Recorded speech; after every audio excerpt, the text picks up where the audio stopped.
நாளும் விசேஷமும்.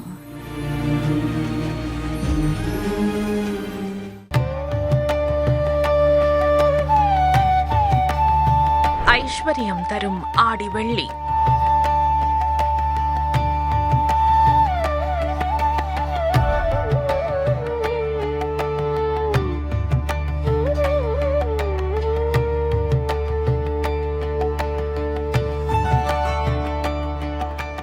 மகாலட்சுமியின் அருள் கிடைக்க என்ன வழி? மகாலட்சுமி நம் வீட்டிற்கு வர என்ன செய்யலாம்? எந்த வீட்டில் மகாலட்சுமி தங்குவாள்? லட்சுமி கடாட்சம் யாருக்கு கிடைக்கும்? ஐஸ்வர்யம் பெருக என்ன செய்வது? இந்த நிகழ்ச்சியில் பார்க்கலாம்.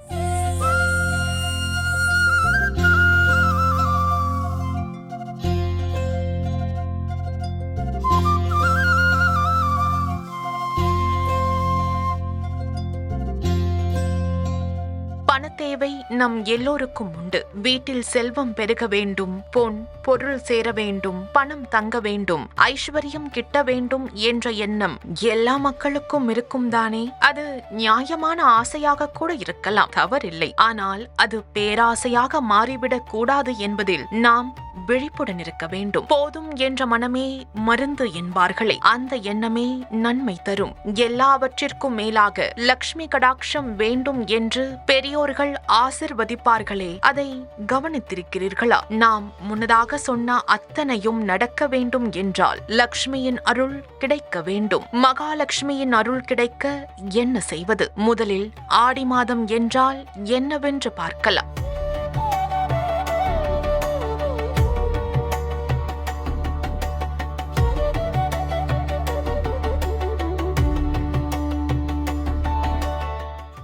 நம் முன்னோர்கள் சூரியனின் நகர்வை கொண்டே காலத்தை கணக்கிட்டு வாழ்ந்தார்கள். சூரியனை சுற்றியே கோள்களும் நகர்கின்றன. சூரியனின் ஒளியால்தான் உலகமே இயங்குகிறது என்பது மறுக்க முடியாத விஷயம். வானியல் சாஸ்திரமும் ஜோதிடமும் விஞ்ஞான அறிவியலும் சூரியனுக்கு முக்கியத்துவம் அளிக்கிறது. தமிழ் மாதங்களில் 4வது மாதம் ஆடி. தை முதல் ஆனி மாதம் வரை வடக்கு நோக்கி நகரும் சூரியன் ஆடி மாதத்தில் தெற்கு நோக்கி நகரும். அப்படியாக சூரியன் கடகத்தில் வீற்றிருக்கும் மாதத்தை ஆஷாட மாதம் என்று சொல்வார்கள்.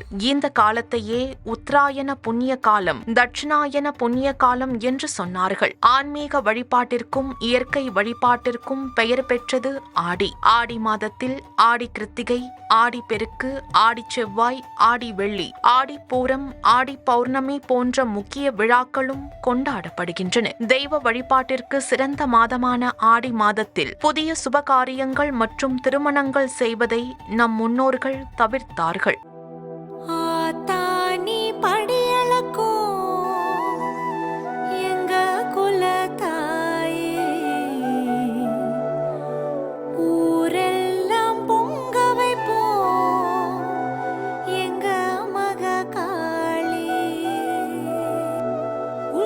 சத்தம் கேட்கட்டுமே, எட்டத்திக்கும் தானே, வேப்பிலையும் மாடட்டுமே, உன்னை வேண்டே தாயே, காளே மாறே தேவி சொல்லி எங்க குல தாயே, காளே மாறே தேவி சொல்லி எங்க குல தாயே. ஆடி மாதம் பெண் தெய்வத்தை வழிபட சிறப்பான மாதம். அதனால் ஆடி மாதம் அம்மன் வழிபாட்டிற்கு உகந்த மாதம். ஆடியில் அம்மன் கோவில்களில் திருவிழாக்கள் கொண்டாடப்படுகின்றன. குறிப்பாக ஆடி வெள்ளிக்கிழமை மிகவும் விசேஷம். பெண்களுக்கு ஆடி வெள்ளியும் தை வெள்ளியும் மிகவும் விசேஷமான கிழமைகள். அம்பிகை அருள் பொங்கும் வெள்ளிக்கிழமைதான் நவகிரகங்களில் அசுர குருவான சுக்கிரனுக்கும் உகந்த நாள். தேவி அம்பிகை மற்றும் சுக்கிரன் கடைக்கண் பார்வைப்பட்டால் வீட்டில் பொன்னும் பொருளும் சேரும் என்பது நம்பிக்கை. மங்களங்களை அள்ளித்தரும் லட்சுமி தேவி நம் இல்லத்தில் நிரந்தரமாக வாசம் செய்ய வேண்டும் என்று யாருக்குத்தான் ஆசை இருக்காது? ஆனால் அதற்கு பெரிய அளவில் மெனக்கெட வேண்டிய அவசியம் இல்லை. தினமும் நாம் கொஞ்ச நேரம் செலவழித்தாலே போதும், அந்த அன்னை நம்மை தேடி வருவாள். அதற்கு என்ன செய்யலாம்? வீட்டில் நெல்லி மரம் இருந்தால் லட்சுமி கடாட்சம் பெருகும் என்பது நம்பிக்கை. விஷ்ணுவின் அம்சமாக நெல்லி மரம் இருப்பதால் நெல்லி மரத்தில்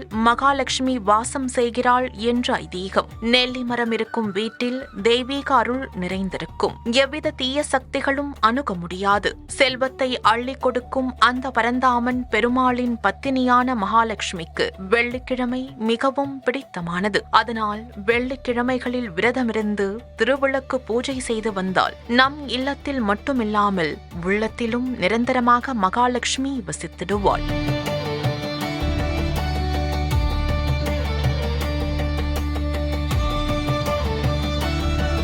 பொதுவாக திருமகள் என்னும் மகாலட்சுமி எப்போதும் ஓரிடத்தில் நிலையாக இருப்பதில்லை என்றொரு வழக்கு உண்டு. இதை பற்றி உலகை காக்கும் அந்த பரந்தாமனே ஒருமுறை தாயாரிடம் கேட்க, அதற்கு அவள், தர்மம் செய்யாத கருமிகள், மிருகங்களை வதைத்து உண்பவர்கள், சூதாடிகள், விலைமாது வீட்டுக்கு போகிறவர்கள், மது பழக்கம் உள்ளவர்களை எனக்கு பிடிக்காது. மேலும் அதிகமாக கோபப்படுபவர்கள், பொய் சொல்பவர்கள், பொறாமைக்காரர்கள், தற்புகழ்ச்சி செய்து கொள்பவர்கள், தன்னிடம் பணம் உள்ளது என கர்வப்படுகிறவர்கள், ஏழைகளை கண்டு இரக்கப்படாதவர்கள் போன்றோருக்கு எனது அருள் கிடைக்காது. ஒருவேளை வினை பயனால் அது கிடைத்திருந்தாலும் அது நிலைக்காது என்றாளாம். இதை கேட்டு மகிழ்ந்த எம்பெருமான், இந்த அவநடத்தைகள் இல்லாதவர்களின் வீட்டில் மகாலட்சுமி கடாட்சம் எப்போதுமே இருக்கும் என்று வரமளிக்கிறேன் என்று கூறி அருளினார். லக்ஷ்மியை வழிபாடு செய்ய வேண்டும்.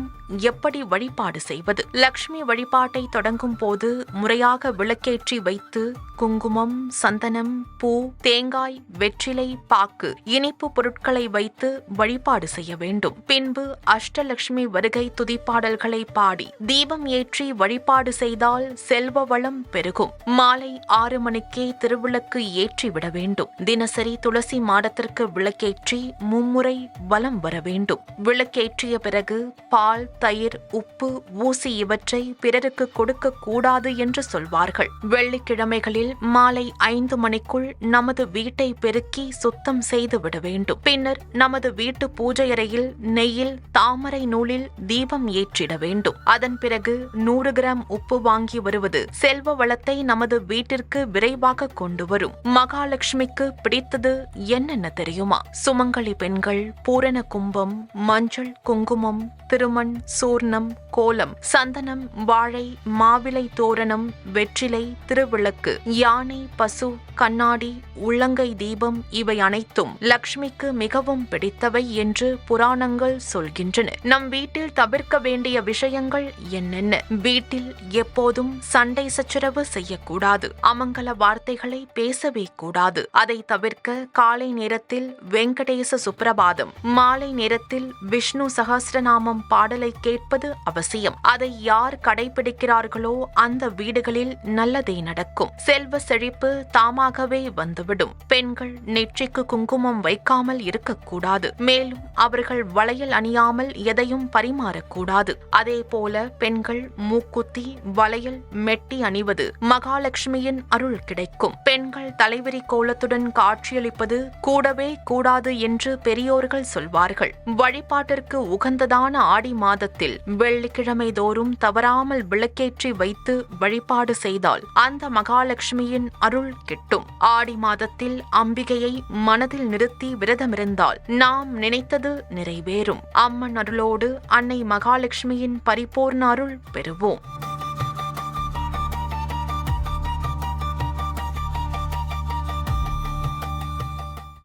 ஐஸ்வர்யம் தரும் ஆடி வெள்ளி.